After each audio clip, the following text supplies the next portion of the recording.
무릎 꿇은 실아의 후폭풍. 주실아는 집으로 돌아와 거실 바닥에 주저앉았습니다. 무릎이 아팠습니다. 윤원경 앞에서 무릎을 꿇었던 순간이 계속 떠올랐습니다. 딸마리를 지키기 위해 자존심을 버리고 무릎을 꿇었지만 언경의 반응은 차갑기만 했습니다. 윤순애가 딸을 발견하고 놀라 달려왔습니다. 실아의 눈은 이미 눈물로 가득했습니다. 순애는 실아를 부축해 소파에 앉혔습니다. 무슨 일이 있었냐고 물었지만 실아는 대답하지 못했습니다. 실아는 한참을 울다가 겨우 입을 열었습니다. 언경에게 무릎을 꿇었다고, 마리를 지켜달라고 빌었다고 고백했습니다. 하지만 언경은 비웃기만 했다고, 오히려 더 큰 것을 요구했다고 말했습니다. 순애는 분노했습니다. 윤원경이 도대체 무엇을 더 원한다는 것이냐고 따졌습니다. 실아는 눈물을 닦으며 대답했습니다. 언경은 풍주와 완전히 결별하라고, 그것도 공개적으로 선언하라고 요구했다고 밝혔습니다. 순애는 언경의 요구가 너무 과하다고 분노했습니다. 하지만 실아는 이미 결심한 듯 보였습니다. 딸만 지킬 수 있다면 무엇이든 하겠다는 표정이었습니다. 그때 강마리가 방에서 나왔습니다. 마리는 엄마의 상태를 보고 깜짝 놀랐습니다. 실아는 마리를 보자 다시 눈물을 흘렸습니다. 마리는 엄마를 꼭 안아주었습니다. 마리는 엄마에게 물었습니다. 무슨 일이 있었냐고, 왜 우는지 말해달라고 부탁했습니다. 하지만 실아는 괜찮다고만 반복했습니다. 마리에게 걱정 끼치고 싶지 않았습니다. 윤원경의 침입. 강마리네 집으로 들어가다. 다음 날 아침, 윤원경은 강마리의 집 앞에 서 있었습니다. 손에는 서류 봉투가 들려 있었습니다. 언경은 초인종을 눌렀습니다. 문을 연 것은 윤순애였습니다. 순애는 언경을 보자 얼굴이 굳어졌습니다. 어제 실아를 무릎 꿇게 만든 사람이 바로 언경이었습니다. 순애는 언경에게 무슨 일로 왔냐고 차갑게 물었습니다. 언경은 주실아를 만나러 왔다고 대답했습니다. 순애는 실아가 만나고 싶어 하지 않는다고 거절했습니다. 하지만 언경은 물러서지 않았습니다. 오늘 안에 만나지 않으면 약속을 지키지 않은 것으로 간주하겠다고 협박했습니다. 순애는 분노했지만 언경의 태도에 어쩔 수 없이 집 안으로 들였습니다. 실아는 거실에 나와 언경과 마주섰습니다. 두 여자의 시선이 공중에서 부딪혔습니다. 언경은 실아에게 서류 봉투를 건넸습니다. 실아는 봉투를 열어 내용을 확인했습니다. 그것은 결별 선언문이었습니다. 이풍주와의 관계를 공개적으로 부인하고 앞으로 어떤 접촉도 하지 않겠다는 내용이 적혀 있었습니다. 언경은 실아에게 지금 당장 서명하라고 요구했습니다. 그리고 이것을 병원 게시판에 올리라고 명령했습니다. 실아가 이 요구를 거부하면 마리를 병원에서 쫓아내겠다고 협박했습니다. 실아는 손이 떨렸습니다. 서류를 잡은 손에 힘이 들어가지 않았습니다. 하지만 마리를 위해서라면 이것도 해야 했습니다. 그 순간 현관문이 벌컥 열렸습니다. 강민보가 들어왔습니다. 민보는 거실의 분위기를 보고 즉시 상황을 파악했습니다. 민보는 언경에게 다가가 서류를 빼앗았습니다. 내용을 확인한 민보는 분노에 떨었습니다. 언경에게 당장 나가라고 소리쳤습니다. 하지만 언경은 웃기만 했습니다. 민보에게는 아무 권한도 없다고, 이혼한 남편이 무슨 자격으로 나서냐고 비웃었습니다. 민보는 언경을 향해 경고했습니다. 이것은 명백한 협박이라고, 법적 조치를 취하겠다고 선언했습니다. 언경은 민보의 협박에 전혀 동요하지 않았습니다. 이풍주의 발견, 실아의 무릎을 알다. 이풍주는 병원 복도에서 문숙희를 만났습니다. 숙희는 풍주에게 어제 일을 전했습니다. 주실아가 윤원경에게 무릎을 꿇었다는 소식이었습니다. 풍주는 숙희의 말을 듣고 얼어붙었습니다. 실아가 자신 때문에 그런 굴욕을 당했다는 것을 알게 된 순간 풍주의 가슴이 찢어지는 것 같았습니다. 풍주는 즉시 실아에게 전화를 걸었습니다. 하지만 실아는 전화를 받지 않았습니다. 풍주는 불안했습니다. 실아가 또 무슨 희생을 하려는 것은 아닌지 걱정되었습니다. 풍주는 병원을 나와 실아의 집으로 향했습니다. 반드시 실아를 만나 진실을 확인해야 했습니다. 송미령의 폭로 준비, 진기식과 강마리의 관계. 송미령은 자신의 방에서 노트북을 켜고 있었습니다. 화면에는 진기식과 강마리의 DNA 검사 결과가 떠 있었습니다. 미령은 어제 우연히 기식의 서류 가방에서 이 자료를 발견했습니다. 미령은 충격을 받았습니다. 진기식이 강마리의 생부라는 사실, 28년 전 언병원에서 벌어진 불법 정자 매매의 진실, 모든 것이 연결되었습니다. 미령은 이 정보를 어떻게 활용할지 고민했습니다. 만약 이것을 폭로한다면 진기식은 끝장날 것입니다. 엄병원도 무너질 것입니다. 그리고 강마리도 평생 지울 수 없는 상처를 입을 것입니다. 하지만 미령에게는 선택의 여지가 없었습니다. 이풍주를 되찾기 위해서는 모든 것을 파괴해야 했습니다. 주시라를 무너뜨리고 강마리를 무너뜨리고 그렇게 되면 풍주는 자신에게 돌아올 것이라고 확신했습니다. 미령은 파일을 USB에 복사했습니다. 그리고 엄기분에게 이것을 제보할 준비를 했습니다. 윤리위원회 전야, 진기식의 필사적 저지. 진기식은 엄기분 원장실 앞을 서성이고 있었습니다. 내일 윤리위원회가 열린다는 소식을 들었습니다. 이풍주가 자청한 것이었습니다. 기식은 불안했습니다. 윤리위원회가 열리면 모든 것이 조사될 것입니다. 병원 게시판 사건, 풍주와 실아의 관계, 그리고 자신과 언경의 개입까지. 만약 진실이 밝혀진다면 자신도 끝장날 것입니다. 기식은 송미령에게 전화를 걸었습니다. 미령은 기식의 전화를 받고 차분하게 대답했습니다. 자신에게 좋은 계획이 있다고, 윤리위원회를 막을 수 있다고 말했습니다. 미령은 기식에게 만나자고 제안했습니다. 기식은 미령의 제안을 받아들였습니다. 두 사람은 병원 근처 카페에서 만났습니다. 미령은 기식에게 USB를 보여주었습니다. 이 안에 뭐가 들어있냐고 묻는 기식에게 미령은 웃으며 대답했습니다. 미령은 기식에게 DNA 검사 결과를 알고 있다고 밝혔습니다. 기식이 강마리의 생부라는 사실을 알게 되었다고 폭탄 선언을 했습니다. 기식은 얼굴이 창백해졌습니다. 미령이 어떻게 알게 되었냐고 추궁했습니다. 미령은 기식의 서류 가방에서 찾았다고 대답했습니다. 미령은 기식에게 제안했습니다. 만약 자신이 원하는 것을 들어준다면 이 비밀을 지켜주겠다고 협박했습니다. 하지만 거부한다면 즉시 엄기분에게 폭로하겠다고 경고했습니다. 기식은 궁지에 몰렸습니다. 미령의 요구를 들을 수밖에 없었습니다. 강세의 독립, 형에게 고백하다. 이강세는 형 풍주를 찾아왔습니다. 풍주는 동생의 심각한 표정을 보고 무슨 일인지 물었습니다. 강세는 형에게 자신의 결정을 밝혔습니다. 집을 나와 독립하기로 했다고 말했습니다. 아버지 이옥순의 통제에서 벗어나고 싶다고 고백했습니다. 풍주는 동생의 결정을 이해했습니다. 옥순은 늘 두 아들을 자신의 뜻대로 움직이려 했습니다. 특히 강세에게는 결혼 압박이 심했습니다. 강세는 형에게 마리와의 관계도 정리하고 싶다고 말했습니다. 아니, 정확히는 다시 시작하고 싶다고 표현했습니다. 가족의 압박도, 병원의 시선도 없는 곳에서 마리와 단둘이 관계를 쌓아가고 싶다고 고백했습니다. 풍주는 동생을 격려했습니다. 자신도 비슷한 심정이라고 말했습니다. 실아와의 관계 때문에 온 세상이 자신들을 공격하는 것 같지만 포기하지 않을 것이라고 다짐했습니다. 두 형제는 서로를 응원했습니다. 각자의 사랑을 지키기 위해 싸우기로 약속했습니다. 엄기분의 결단, 윤리위원회 강행. 엄기분은 원장실에서 서류를 검토하고 있었습니다. 윤리위원회 소집 안건이었습니다. 진기식과 윤원경이 계속해서 위원회를 미루자고 요청했지만 기부는 거절했습니다. 기부는 이번 사태를 제대로 조사해야 한다고 판단했습니다. 병원 게시판 사건의 진실을 밝히고 관련자들을 처벌해야 병원 명예를 지킬 수 있다고 생각했습니다. 기부는 문수키를 불러 윤리위원회 준비를 지시했습니다. 수키는 기분의 결단에 동의했습니다. 더 이상 미룰 수 없다고 말했습니다. 하지만 기분에게는 한 가지 걱정이 있었습니다. 만약 조사 과정에서 28년 전의 불법 정자 매매 사건이 드러난다면 어떻게 될까요? 그것은 자신의 책임이기도 했습니다. 기분은 고민했습니다. 하지만 결국 진실을 밝히기로 결심했습니다. 설령 자신이 책임을 져야 한다 해도 더 이상 비밀을 숨기고 싶지 않았습니다. 주시라의 서명, 결별 선언문에 펜을 들다 주시라는 결별 선언문 앞에 앉아 있었습니다. 펜을 들었지만 서명할 수 없었습니다. 이것에 서명하는 순간 풍주와의 모든 것이 끝나는 것입니다. 윤순애와 강민보는 실아를 말렸습니다. 서명하지 말라고, 언경의 협박에 굴복하지 말라고 설득했습니다. 하지만 실아는 흔들리지 않았습니다. 마리를 지키는 것이 최우선이라고 말했습니다.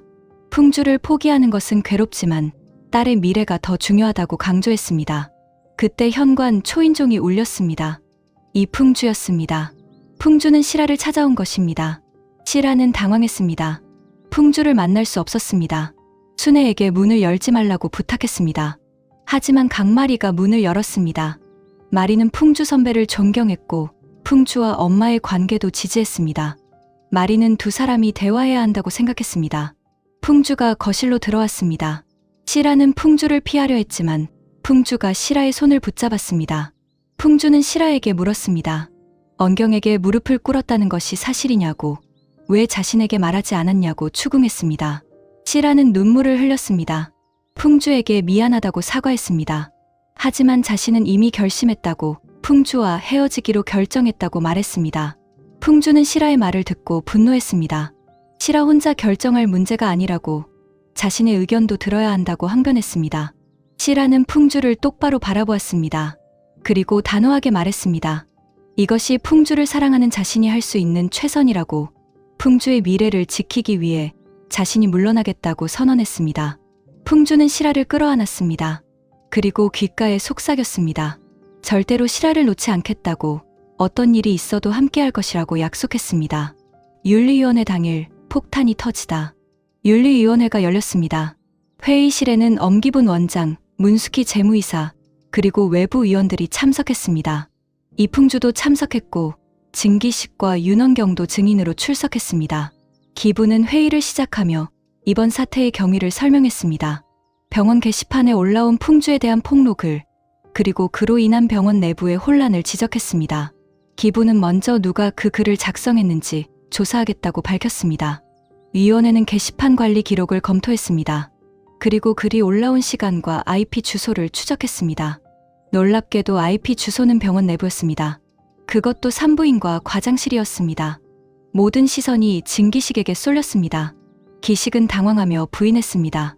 자신은 그런 글을 올리지 않았다고, 누군가 자신의 컴퓨터를 도용한 것이라고 주장했습니다. 하지만 위원회는 기식의 변명을 받아들이지 않았습니다. 추가 조사가 필요하다고 판단했습니다. 그때 송미령이 회의실 문을 열고 들어왔습니다. 미령은 손에 USB를 들고 있었습니다. 미령은 엄기분에게 USB를 건넸습니다. 이 안에 진실이 담겨 있다고 밝혔습니다. 기부는 USB를 컴퓨터에 연결했습니다. 화면에 파일들이 떠올랐습니다. DNA 검사 결과, 28년 전의 정자 기증 계약서, 그리고 엄병원의 불법 시술 기록. 회의실은 침묵에 빠졌습니다. 모든 사람들이 화면을 응시했습니다. 미령은 설명을 시작했습니다. 28년 전 엄병원에서 불법 정자 매매가 있었다고, 진기식이 익명으로 정자를 기증했고 그 정자로 태어난 아이가 바로 강말이라고 폭로했습니다. 기식의 얼굴은 창백해졌습니다. 윤원경도 충격을 받았습니다. 풍주는 미령을 노려보았습니다. 미령이 왜 이런 짓을 하는지 알 수 없었습니다. 기부는 자료를 검토한 후 기식에게 물었습니다. 이것이 사실이냐고 추궁했습니다. 기식은 한참을 침묵하다가 고개를 끄덕였습니다. 인정했습니다. 28년 전 자신이 정말로 정자를 기증했고 강마리가 자신의 생물학적 딸이라는 것을. 강마리의 충격, 진실을 알다. 강마리는 병원 복도에서 기다리고 있었습니다. 윤리위원회가 어떻게 진행되는지 궁금했습니다. 그때 회의실 문이 열리고 사람들이 나왔습니다. 진기식은 바닥을 보며 걸었습니다.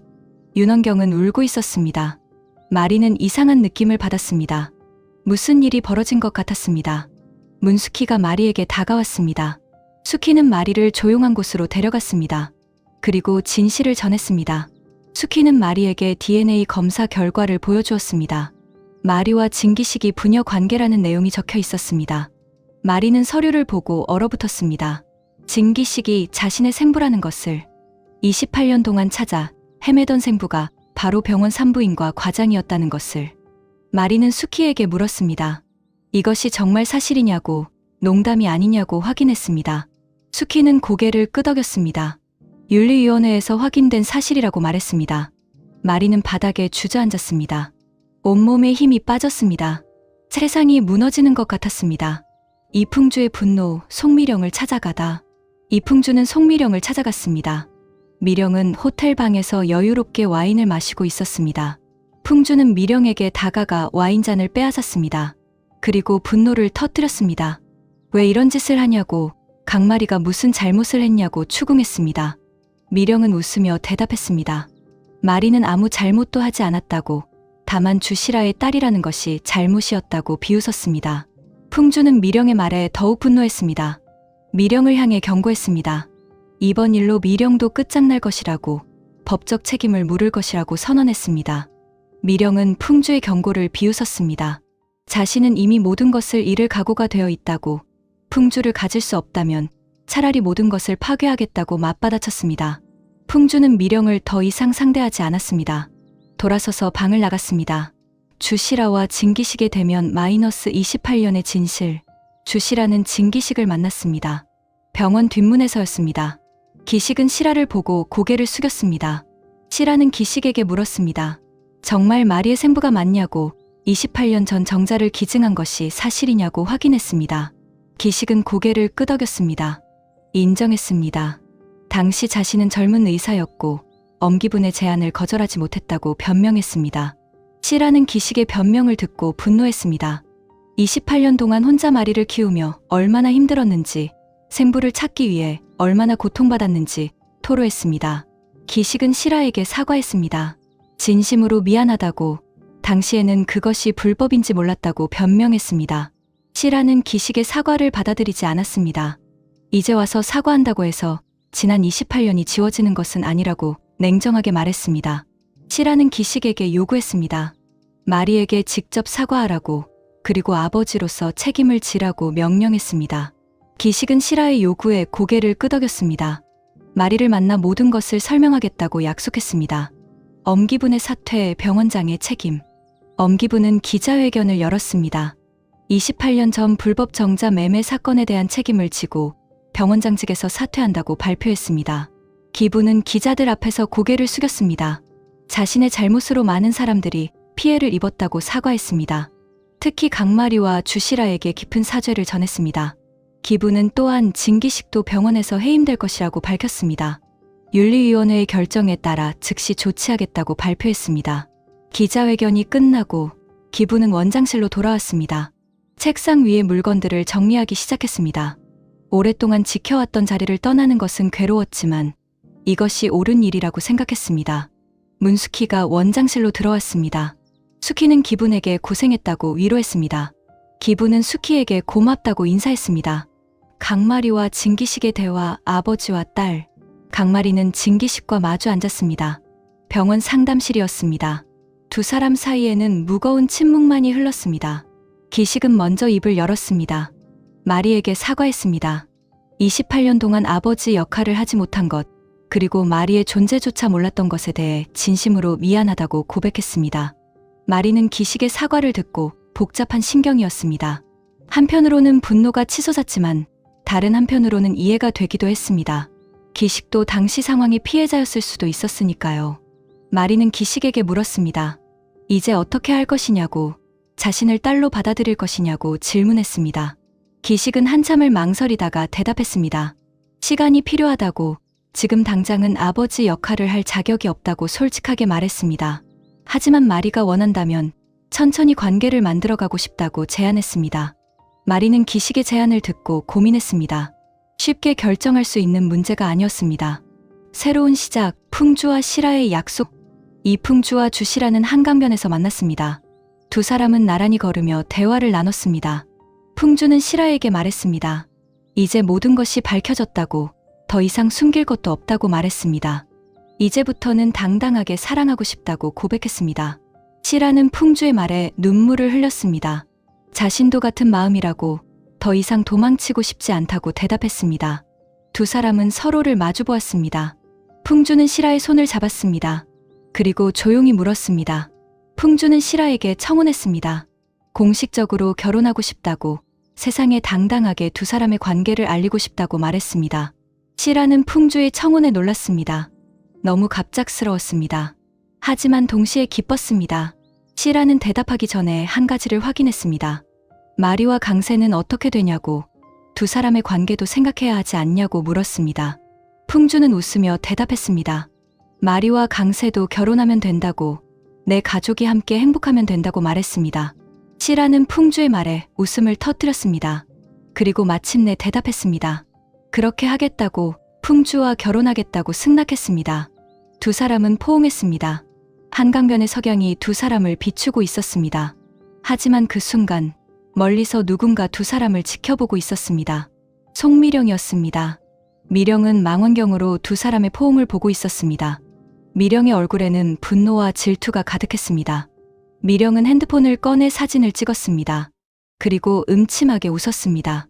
미령은 혼잣말을 했습니다. 아직 끝나지 않았다고, 자신의 마지막 카드가 남아있다고 중얼거렸습니다. 다음 회 예고, 풍주와 실아의 결혼 발표, 송미령의 마지막 복수가 시작됩니다. 강마리와 진기식, 부녀 관계를 어떻게, 그리고 윤원경의 최후는, 엄병원의 새로운 원장은 누가? 80화에서 계속됩니다.